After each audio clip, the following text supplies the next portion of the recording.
बिस्मिल्लाहिर्रहमानिर्रहीम।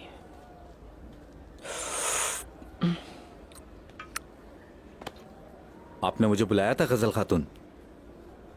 क्या तुम्हें भूख लगी है मेरे शेर? अस्तगफिरुल्लाह गजल खातून, मैं आपके साथ बैठ के खाने के लायक नहीं। लेकिन मैं तुम्हें अपना बेटा कहती हूँ। बैठ जाओ।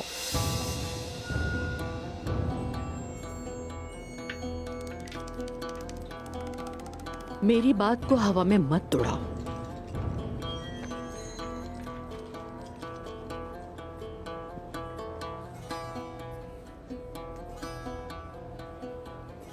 सिपाही बनना चाहते थे ना, बना दिया सिपाही।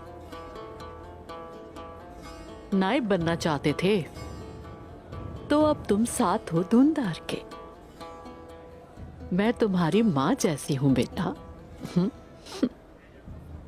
अब तुमसे मैं एक बेटा बनने की तवक्को रखती हूं।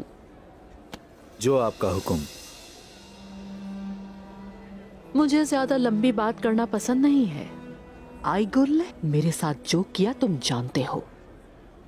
मैंने सुना था, मुझे बहुत अफसोस हुआ। बात ही ऐसी है।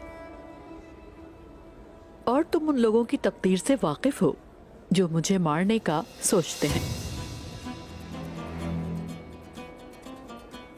आईगुल कबीले से जाएगी और तुम उसके साथ जाओगे।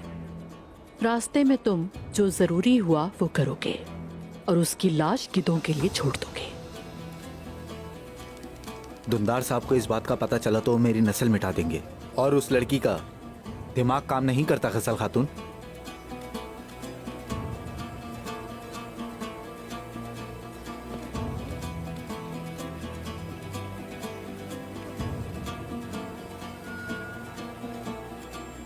मैं भी तो यही कह रही हूं।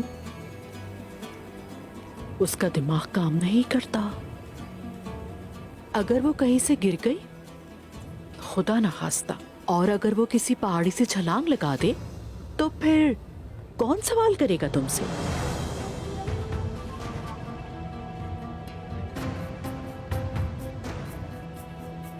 आईगुल को मारने वाले तुम हो।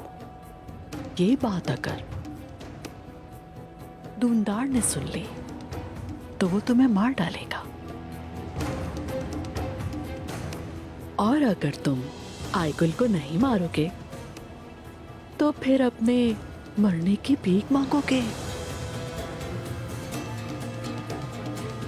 शेर कहा है मैंने तुम्हें, तो शेर बन के दिखाओ। गीदड़ बनने की जरूरत नहीं। जैसे आपका हुक्म गजल खातून।